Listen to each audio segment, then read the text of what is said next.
It seemed the simplest of transactions, $60,000 for Hunter Surf Lifesaving Clubs for desperately needed rescue equipment.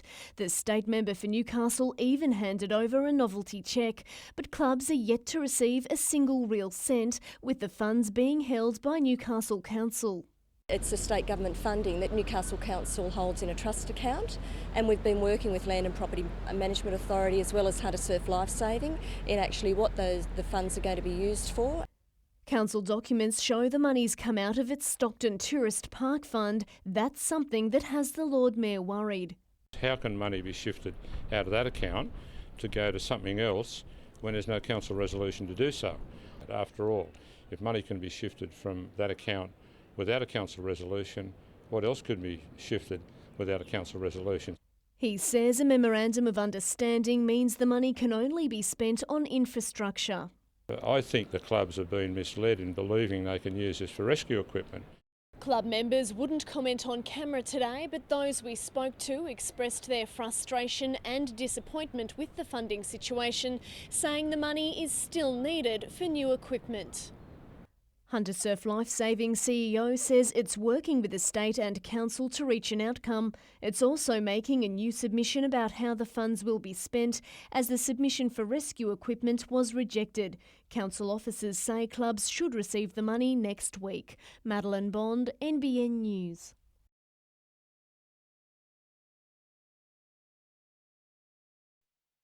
500 people turned out at the Raymond Terrace Bowling Club last night, upset about future jet noise forecasts.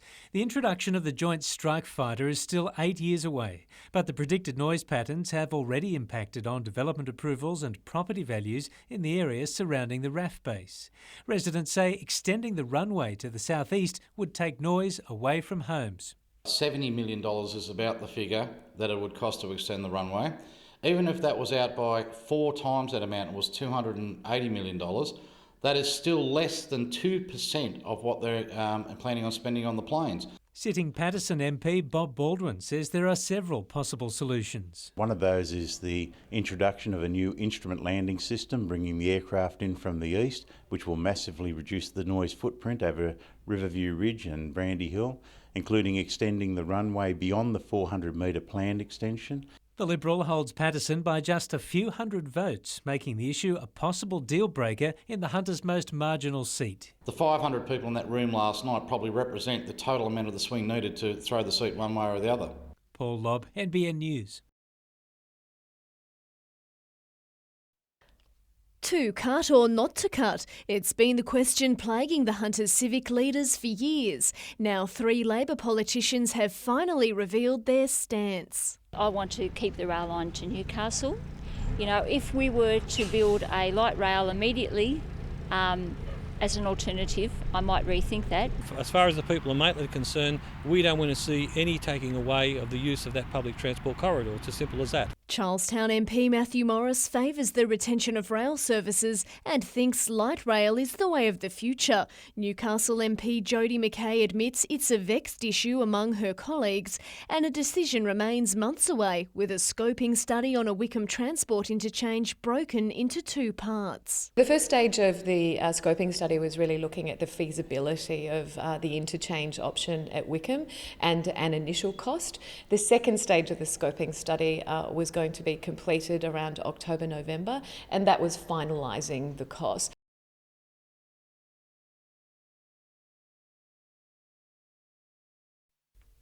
Kira Timewell and Michael Livingstone only met today, but they share an incredible bond. They've both experienced the healing power of this place. Peace of mind, I suppose, yeah. Peace and acceptance and not being shamed. Just a place where I can be myself, and that's okay.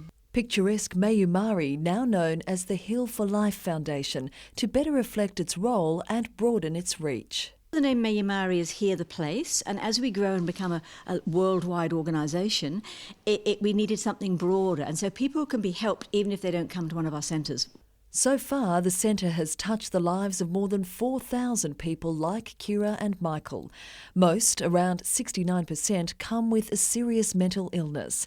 Independent research has shown that rate halves 6 months after they've completed a Healing Week program. Having people, yes, who've got major problems, but showing them that they don't have to be lifelong problems. Both Kira and Michael have overcome substance abuse problems and anxiety issues. I was able to release a lot of fear and that I had stored in myself, and yeah, that gave me a lot of peace. I came here, I feel hope, I'm getting off medication, I feel like I can actually achieve things, and that's exciting.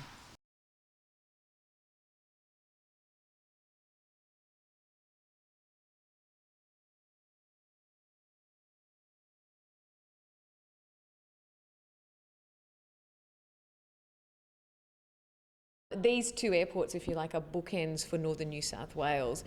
They're important to us because it's about an hour flight between both the Northern Rivers region and the Hunter, and both regions are very strong for tourism.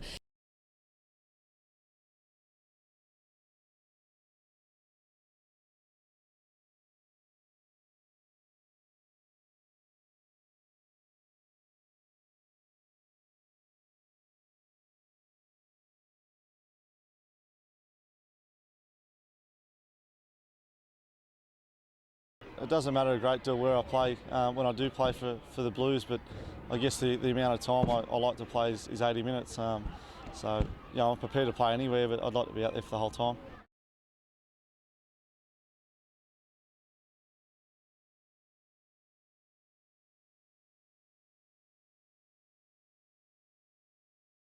It's pretty cold today, the rain's still coming in, and just go home and sit on the couch and have some hot chocolate and chicken noodles and warm up and be fresh for tomorrow afternoon.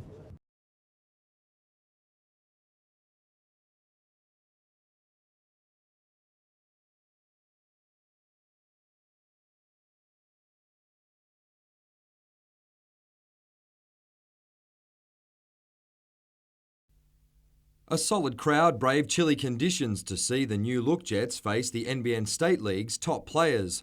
The A-League side dominated possession despite some rough early challenges.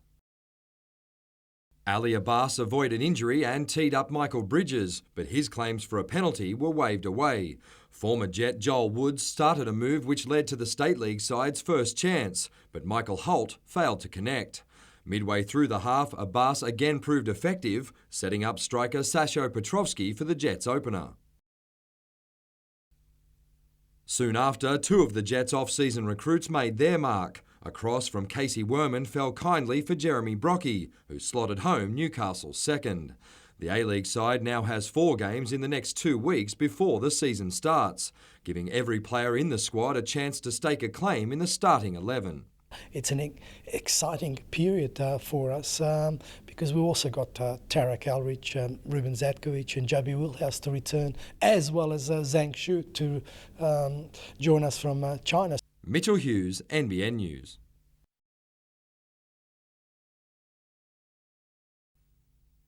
Claudia Russell isn't hard to spot on the court. She hit 182 centimetres at age 12 and now stands almost 2 metres tall. But it's not just her height that has her earmarked as a future star.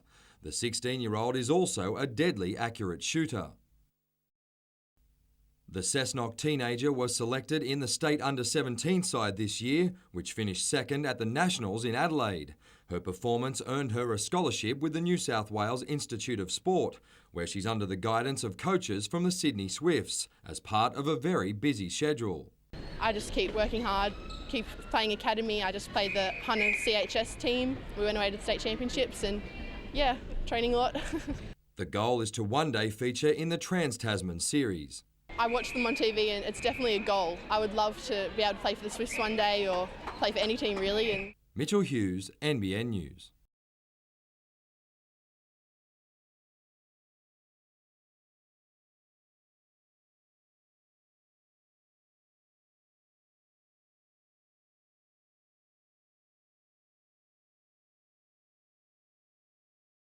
People who have a family history of diabetes are at increased risk.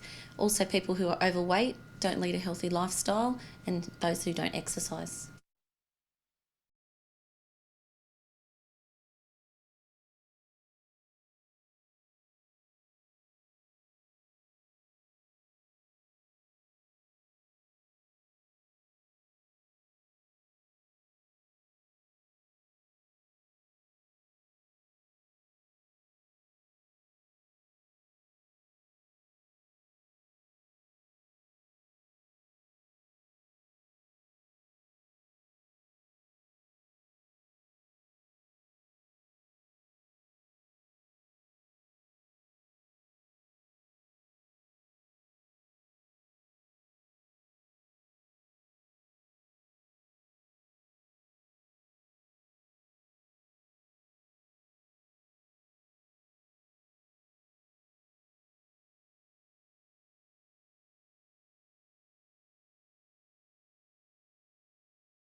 The shooting occurred here at Tighes Hill at around 2:30 this afternoon. Police say 2 men were involved in an altercation when a shot was fired. A 26-year-old man then walked into the nearby TAFE suffering a gunshot wound and staff called for help. He's now in a stable condition in hospital. These incidents, when they occur, when firearms are involved and the same violent crime with knives or with firearms, it is alarming. I will make the point though and emphasise that no time was the TAFE involved in this at all.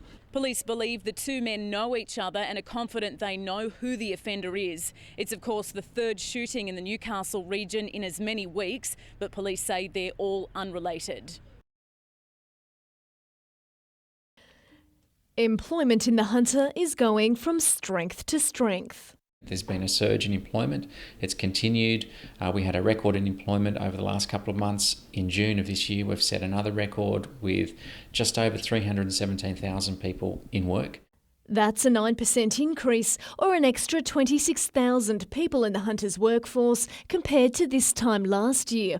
The jobs boom has been across the board and in full and part-time positions. There's actually been quite large rises in agriculture and manufacturing, but most of the growth has been in the service sector, particularly in the industries that we call the knowledge-based industry. It's not all good, however. This month, the Hunter's unemployment rate rose from 4.2% to 4.3%. But we're being told that's nothing to worry about. It's gone up by such a marginal amount that it's not even worth considering. From a statistical point of view, there has definitely been no change from the previous month. And there's good news for job seekers, with the region's employment trend expected to steadily increase during the rest of the year. Madeline Bond, NBN News.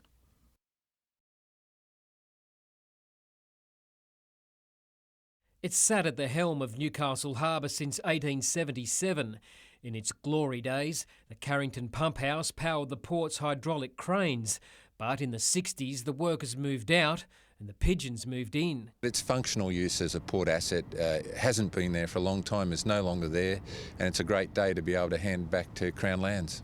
The Port Corporation has spent $500,000 on a new slate roof, weatherproof windows and doors. The state government will now decide how much it needs to spend to attract a tenant. But what to do with a 133-year-old building? It could be a restaurant, it could be an art gallery, it could be a cultural space. It really could be a function centre. There's endless possibilities for this site. The pump house follows plans to open up Nobby's Headland to the public, the heritage listing of Shepherd's Hill and the process to protect the James Fletcher Hospital. Another historic asset recently acquired by the state government is the rundown Newcastle Post Office. Jodie McKay has again called for one-time owner, the federal government, to chip in the money to weatherproof it. We've stepped up, now the federal government should step up. Blake Doyle, NBN News.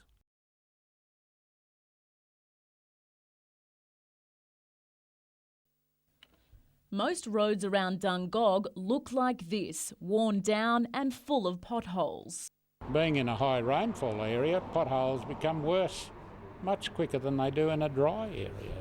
And fed-up residents say it's about time something was done. This road is the main road into Dungog from wherever you want to come from. This is the one, and it's third world. When people come here and they see how bad the roads are, it's not very impressive. With the controversial Tilligra Dam on the horizon, there are calls for the state government and Hunter Water to give something back and chip in to fix local roads. The main reason is lack of maintenance, and no one has the financial ability to build new roads, realign them. I mean, they've been there since I was a kid. And that lack of maintenance has led to many roads being shut, making it difficult for emergency services to get to Dungog and Maitland hospitals. Dungog Council looks after 700 kilometres of roads in this area and says it just doesn't have the money to look after them properly unless they get some help. We've got a problem in the fact that the councillors are trying their very best to fix them, but with no money it's most difficult. Kate Mitchell, NBN News.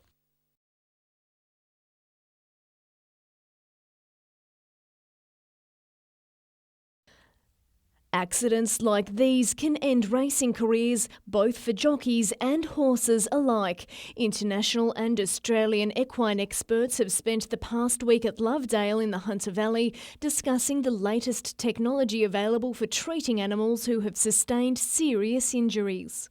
So the use of stem cells, the use of lasers and other regenerative therapy. They hope employing the cutting-edge techniques will make all the difference to a horse's ability to recover and return to racing. The aim is to get as many of those horses back on the track as possible, and I think the new research and the new techniques do a couple of things. They help the horse, but they help the veterinarians too. They give them something to be excited and motivated about. And with the horse's birthday and the start of the breeding season just a few weeks away, the latest techniques for dealing with fertility and pregnancy-related issues were also outlined. There's a technique of laparoscopy where effectively a small camera is put into the abdomen of the mare so that you can visualise the reproductive tract and apply specific treatments to solve some of the problems that cause mares to be infertile. Madeline Bond, NBN News.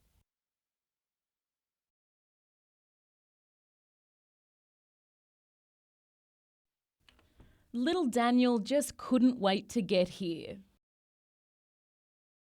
In fact, he wasn't supposed to be born until the 14th of August and definitely wasn't supposed to be brought into the world the way he was. Mum Yanni complained about being a bit uncomfortable, so she went and had a shower and got into bed.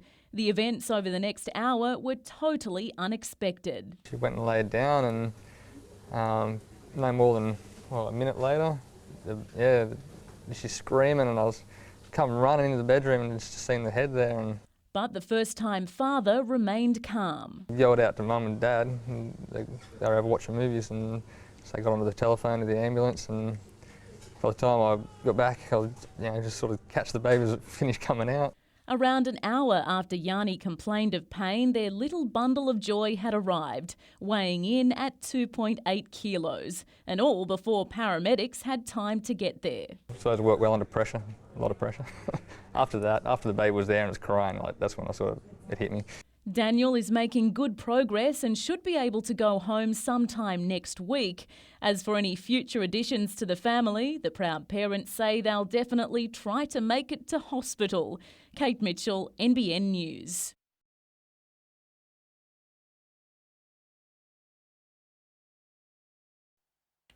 Able to go through their paces with few disruptions, it was one of the night's slickest training sessions of the year, but everyone knows you don't win games in practice. It's the sort of intensity, though, the coach wants and expects to see in Canberra on Sunday. To be honest, I don't think we're in a position to be relaxing. We've still got a lot of games to win before we're going to poke our head into that 8. The challenge for Newcastle's forwards to match the Raiders up front is on, given Canberra boasts one of the biggest packs in the competition. They're massive. Look at the size of we've got some big humans in there. So there's, I think nearly all of them weigh well over 100 kilos. So you know where they're going to come, definitely down the middle of the park.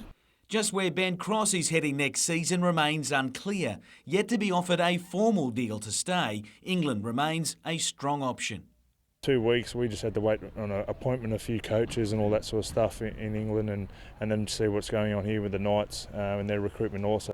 Canberra will offer a bit of English weather, and while that doesn't worry Cross, the stats say otherwise when it comes to the club. The Knights have won just twice in the nation's capital. Yeah, definitely. It's a mental battle, mental toughness. The field's still 100 metres long and 68 wide, and there's 13 on it. So we understand the enormity of our task. Jim Callanan, NBN News.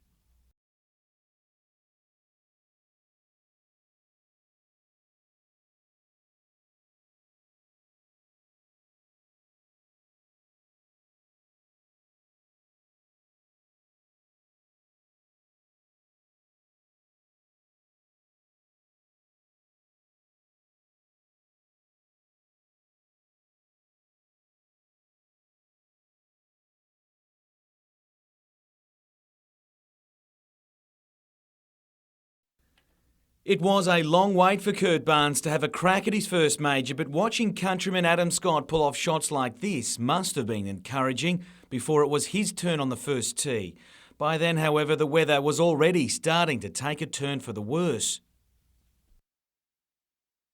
A bogey on the first for Barnes and a double on 6 didn't help, and he'll start day 2 at 3 over. In America, Nathan Green endured a frustrating opening round of the Reno Tahoe Open on the PGA Tour.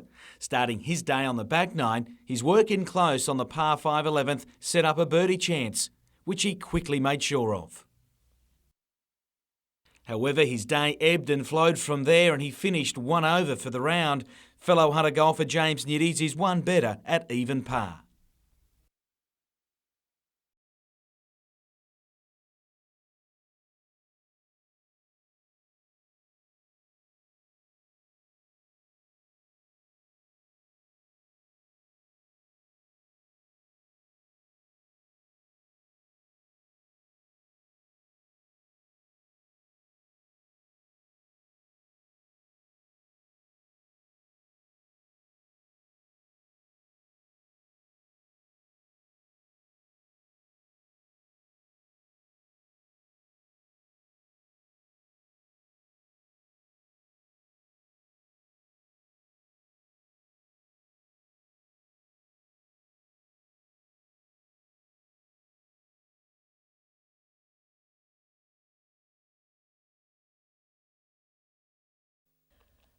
It was perhaps the most telling sign the battle for the seat of Paterson has begun.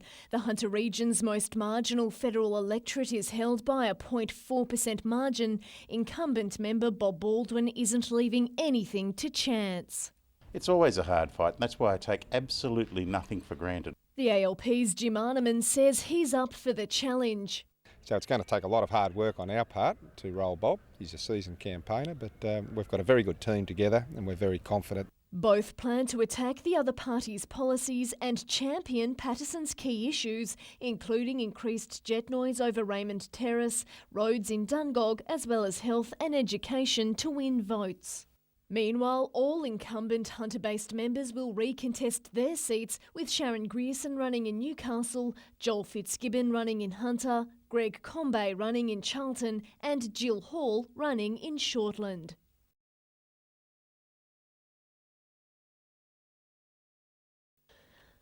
It was the third Hunter Valley shooting in as many weeks. Yesterday afternoon, a 26-year-old man was shot in the thigh near Ties Hill TAFE as he ran from a gunman.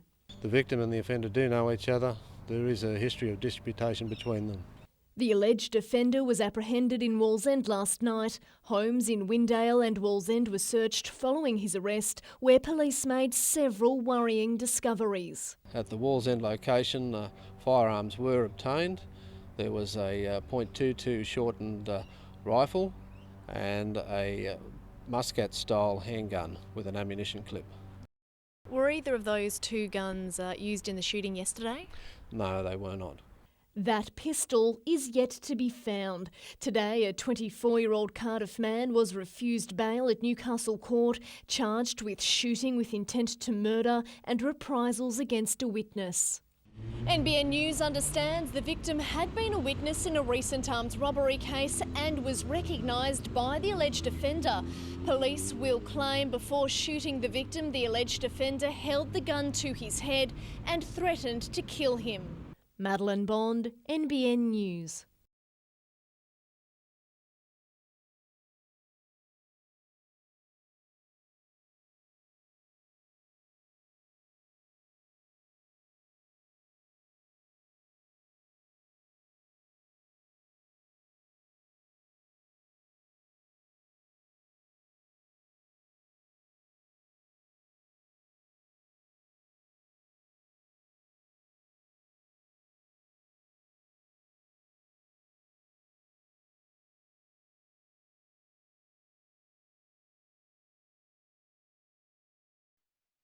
Touted as the region's next big thing on a surfboard, Ryan Callanan has been the standout at Victor Harbour, easily booking a spot in the quarterfinals with a 9.9 ride today. I didn't expect it to be this good when I came down, so yeah, it's a real surprise, and there's been some good barrels and stuff, so I'm stoked they moved it here. Not so good for fellow Novocastrian Jake Sylvester, who was eliminated today by Gold Coaster Jake Freestone. It was the New South Wales Stand-Up Paddleboard Championship that made waves at 1 Mile Beach near Anna Bay today. The hybrid discipline is enjoying a real growth spurt since hitting Aussie shores around 4 years ago. I think it'll keep people in the sport doing the exercise and being around the beach for a lot longer than maybe they would have otherwise. Sondra Purser flew the local flag in the women's decider, winning the final to claim the state title and book a spot at the Nationals in Port Macquarie in what's been a good day all round for Merriweather surfers.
Tilligra Dam is an issue which has divided hunter communities, and now it's causing a fracture among Dungog Shire councillors. On Tuesday night, Mayor Glenn Wall will face a motion of no confidence in his leadership on Tilligra and could be asked to step down. When the dam was announced, we put in place critical path milestone achievements that we would have liked to have made sure well and truly entrenched by now, and unfortunately that hasn't been the case. Councillor Peter Ainsworth, who put forward the motion, says he's not satisfied that the full raft of issues surrounding the Tilligra Dam project have been adequately represented by the Mayor. Last October, the council voted to publicly oppose the $400 million state government project, which critics say will have a serious environmental impact on the Williams River. Councillor Wall says he believes he has represented this view. However, his focus is on ensuring the Shire gets the best deal out of the process. Regardless of what happens at the end of the day, whether I continue to be the Mayor or not the Mayor, is probably a moot point. What people need to understand that we have to work through this process, that no communities in Dungog Shire are disadvantaged, whether the dam proceeds or it doesn't proceed. Christy Pritchard-Owens, NBN News.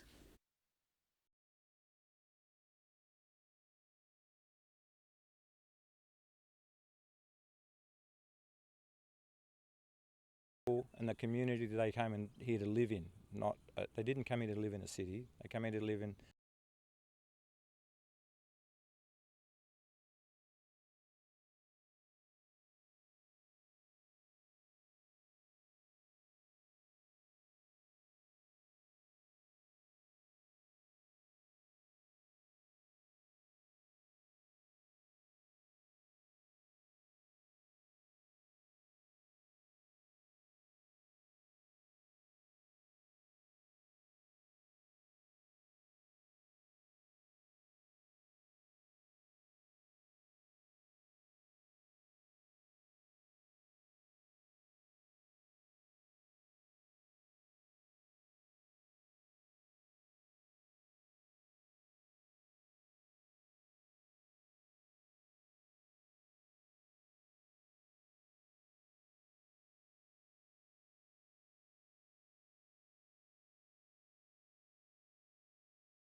It was wine country at its beautiful best.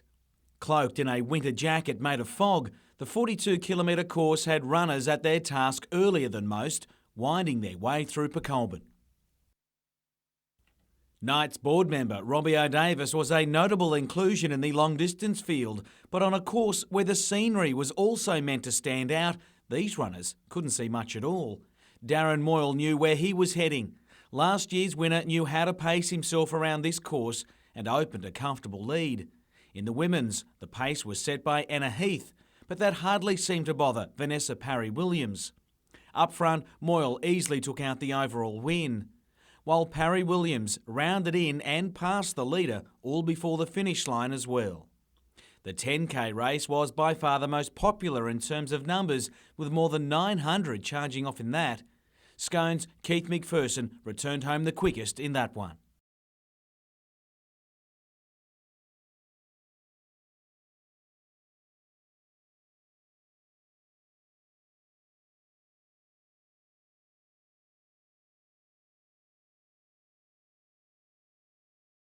Words couldn't really describe it. It's something you probably don't even dream about because it just doesn't happen.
Rumours have been circulating for years that the Belmont Sportsmen's Club may close. Today, its CEO put those rumours to bed, saying the club's here to stay.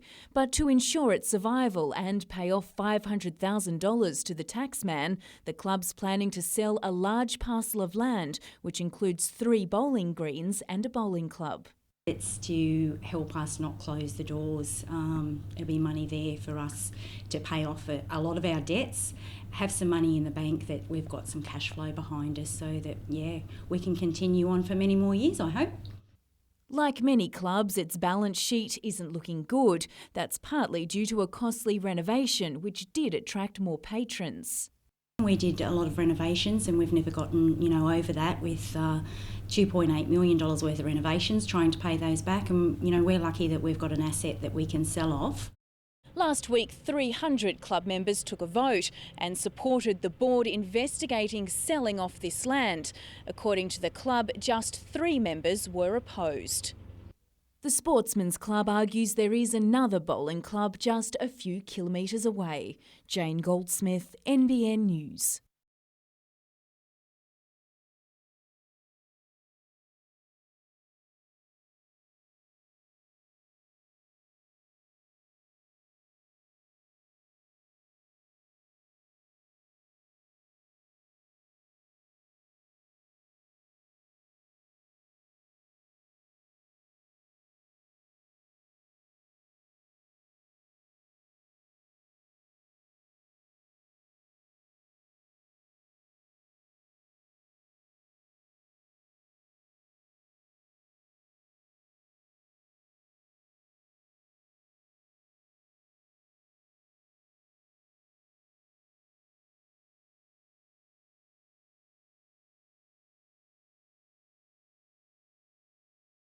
It's a great day today. To think that 94 years after, these men who were presumed lost, listed as missing on the battlefield, have now been given a permanent resting place.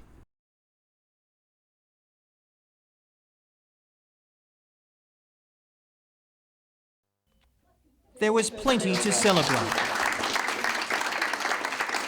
For the first time in 81 years, Northcott Disability Services has a home in Newcastle. But it's more about the new services that are coming to Newcastle because we've got the building. And even those responsible admit it's a little late. Services for people with disabilities have not been good enough in New South Wales and indeed the whole of Australia. The good news is that we're starting to do something about it. Until now, parents claim finding help for a disabled child was hardly a walk in the park. Before it was stressing, trying to find services, trying to find answers, help, support. It's more easy, to travel as far. You don't have to deal with different people. You get the same lady that comes and sees you every week. The Minister this afternoon met with many more families looking for answers. 2006, the New South Wales Government launched its 10-year program Stronger Together. In the last 5 years, that's delivered $1.3 billion extra in growth money. And soon it will deliver for disabled kids currently in aged care. The government's expected to announce in 2 weeks funding for another building with supported accommodation places. Nat Wallace, NBN News.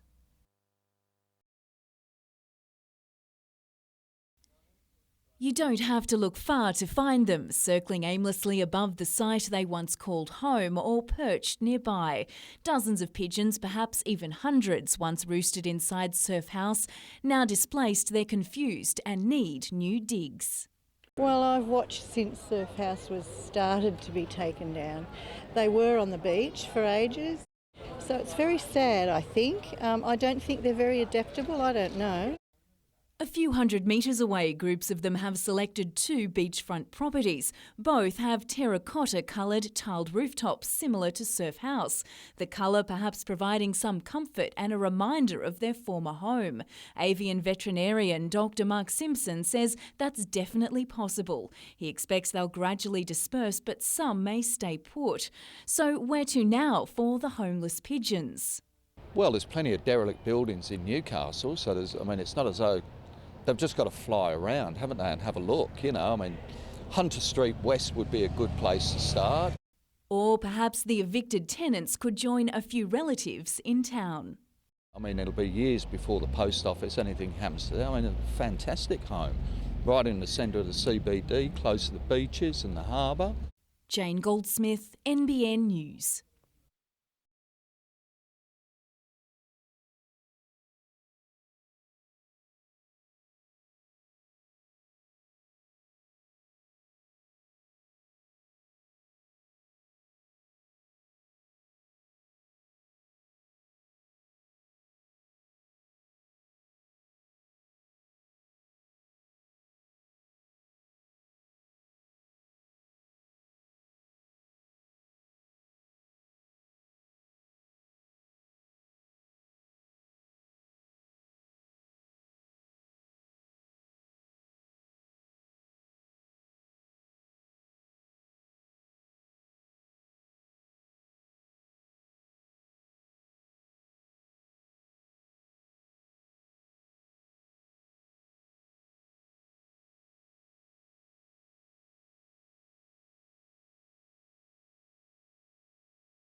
Luckily there was nobody travelling southbound who came into collision with the accident.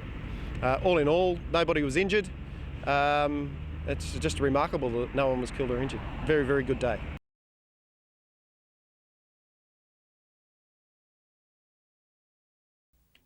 It was a day everything just fell into place. First place. The same could be said for Blake Spriggs. Barely 2 years into his riding career, he'll long be remembered as the young apprentice who rode 5 winners at a Sydney meeting.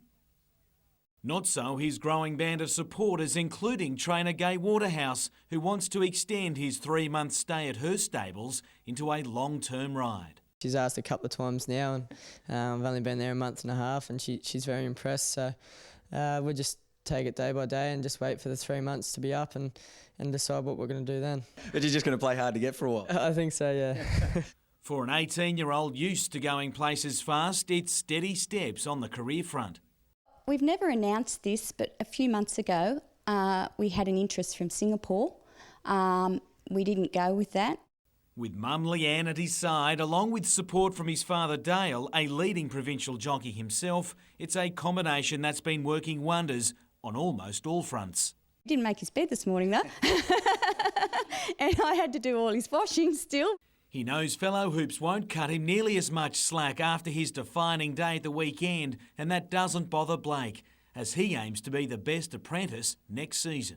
The main plan is to win the premiership, obviously. I'd like to keep improving. Given his form so far, who'd back against that? Jim Callanan, NBN News.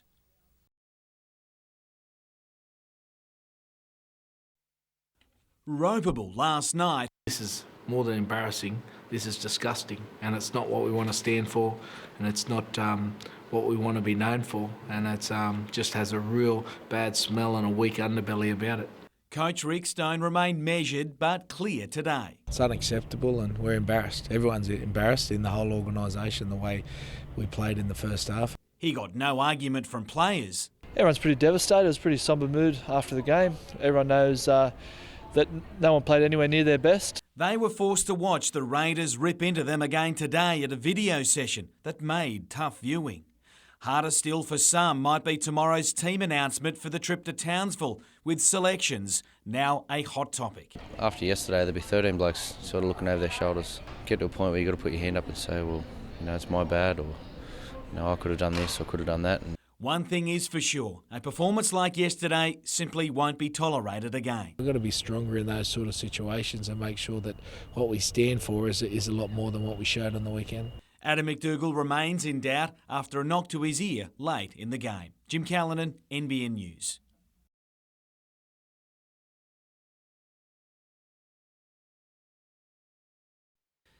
Named captain the last time he represented Australia at under-20s level, it was little surprise Ben Kantarovski was included for the coming tour as the young Socceroos prepare for the Asian Football Confederation Championships in October. We're playing in that Asiana sort of qualification area, so we've got to get used to playing those Asian teams. They like to sit back and not so much pressure on the ball, so it's not too bad to sort of get those games in under the belt. His club side is going along just fine as it prepares for the A-League season kick-off in 3 weeks. Taking on Sydney United in what was a testimonial for ex-Socceroos goalkeeper Zeljko Kalac, the Jets spoilt the party with Ali Abbas tapping in the first. While Newcastle's Kiwi World Cup star Jeremy Brockie continues to shine since his return from South Africa, heading home the second in the 2-0 win. We're sort of getting that good cohesion within the squad, so we've got a lot of depth this year as well. So you could see yesterday a lot of players come into a lot of different positions.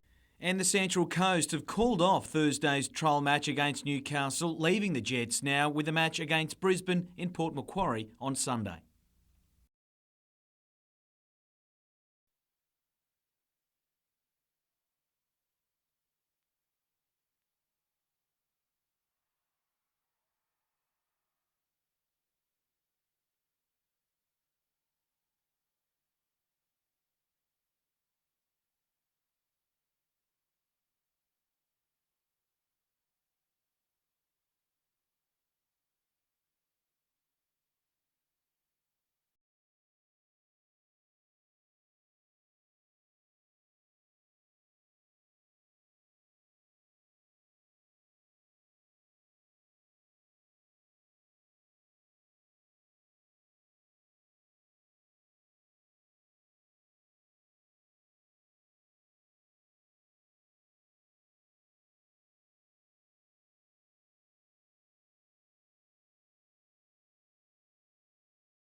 It's ugly incidents like this that the Casino Liquor and Gaming Control Authority is trying to stamp out.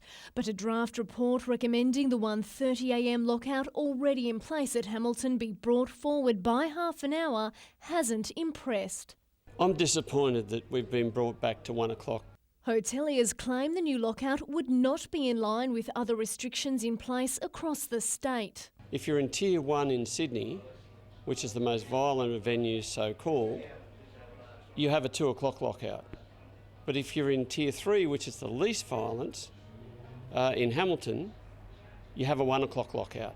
The business sector says the move would affect the suburb's economy, particularly restaurant patronage. If they know that they can't leave a restaurant and then go to the hotel for their entertainment there, they won't come here. They'll go somewhere else where they can. All up, the authority wants to impose 11 conditions on Hamilton's licensed venues, but residents say they're not enough. It's a very small positive step. We think that the power of the industry will quickly overrule that. But to be fair dinkum about alcohol-related violence, the most successful proven measure is reducing hours. Madeline Bond, NBN News.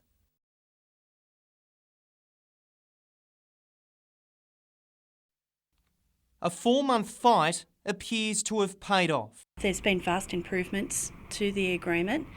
We have a wages outcome of 15% over 3 years. The union will put the offer to workers on Monday. 4Jax's owner and CEO hope they'll accept. When we start competing with the mining fraternity a little further up the valley, the hourly rate paid up there is better than we can afford to pay down here. So we've had to move a little closer to that. Especially when there's money to be made. Today's arrival of HMAS Ballarat will create 5 weeks of work and around 200 new jobs. It's the first Navy vessel to enter Newcastle waters for repairs this year. The dock here is underutilised. The proximity to Sydney is just too far to bring the boats up here, and they've got to relocate crew, etc. And the arrival could be the start of big things to come for 4Jax. A $30 million contract is up for grabs to repair HMAS Success. It's visited our shores before, but while it won't rule it out, it appears the federal government may opt to send the ship to Singapore instead. Nat Wallace, NBN News.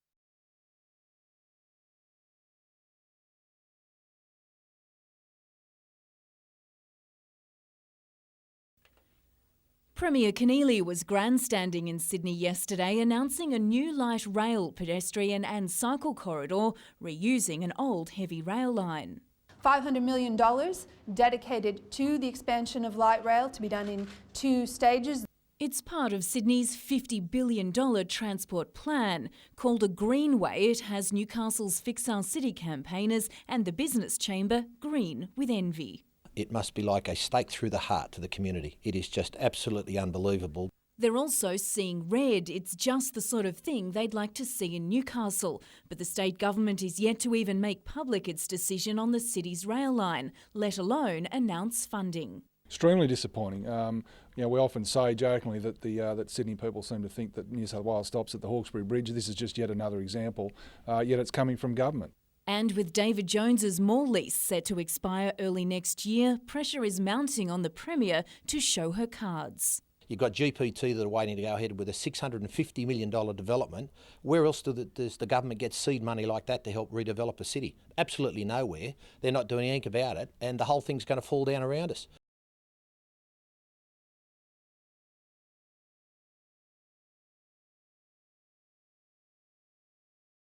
We didn't have the problem until Surf House was demolished, and it's been in plague proportions ever since. And as you can see, they're attacking our equipment.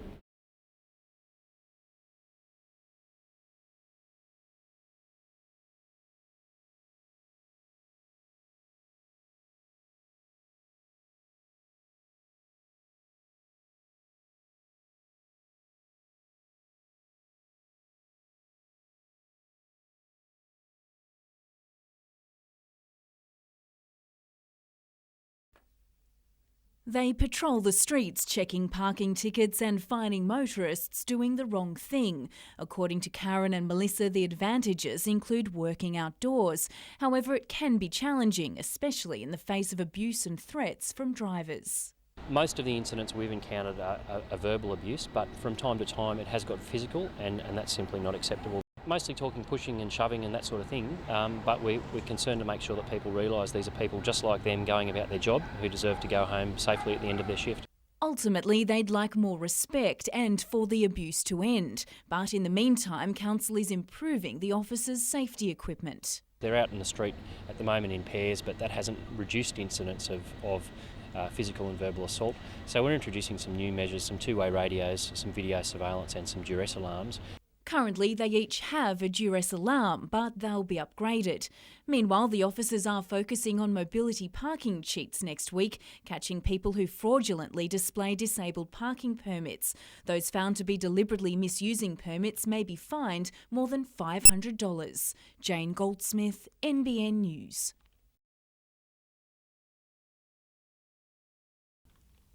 Just 5 days old, these ducklings have had a rough start to life. The curious clutch fell down this drain, which is almost 2 metres deep, early this morning. Their distressed calls were heard by a passerby, who then called the fire brigade. When we arrived, there was a mother duck frantically beating her wings. There was a sound of ducklings coming from the drain, so we removed a drain cover and we found 12 of them down there. Facing his first duck rescue, Station Officer Rob Hupton jumped into the drain and managed to get all the animals to safety using a pool scoop. But Mum was happy with just 7 of her babies, taking them to the nearby reserve without waiting for the remaining 5. The mother was actually waiting around for us to retrieve them out of the drain, and when she had the ducklings, she was happy and off she went. With the firefighters approaching, she would have seen them as a threat and left with half the clutch and left the other half of the clutch behind. They were taken to nearby Blackbutt Reserve, where rangers gave them a clean bill of health. These little fellas would have been doomed to death if it wasn't for the firefighters coming and saving them from The ducks will be taken to a carer who'll give them a little bit of TLC before returning them to this reserve. Lauren Bladwell, NBN News.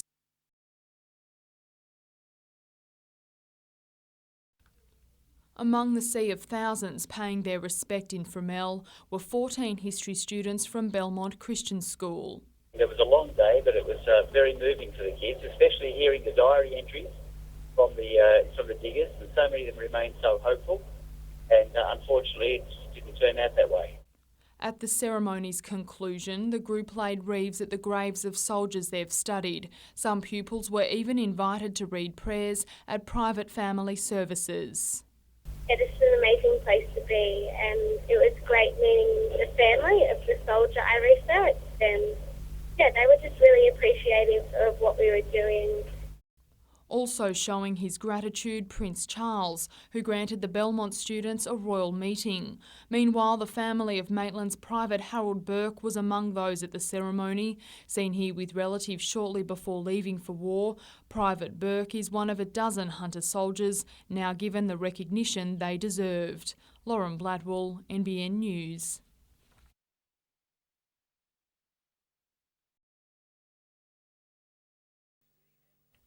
If the weekend scoreline didn't hurt enough, Corey Patterson is enduring the pain all players dread, a feeling he let down his teammates. Having played all season with a shoulder injury, it seems he pushed it one game too far. You know, I missed a lot of tackles on the weekend that just made myself look stupid and not the football I want to be known for. Scans tomorrow will provide a clearer picture of the damage, with surgery a real possibility. It's sort of getting to the stage where I either have to bite the bullet and get something done or try and play, but then I might become a liability like I was on the weekend. Today's water torture was nothing compared to the knocks Adam McDougall copped in Canberra. Sporting a bruised ego and damaged ear, the Veterans Centre is desperate to help his side turn things around in Townsville. I can assure the fans there's no more disappointed group of people than the players at this club at the moment, and I'm sure that we'll go out there this weekend and give 110%. That's all we can do. Coach Rick Stone has resisted swinging the selection axe for the side to play the Cowboys. Cameron Ciraldo has replaced Patterson, while Con Mika has pushed out Mark Tafua. I'd like to think it was a one-off situation there. You'd like to think the boys who did a decent job for you the previous 3 weeks get the chance to redeem themselves.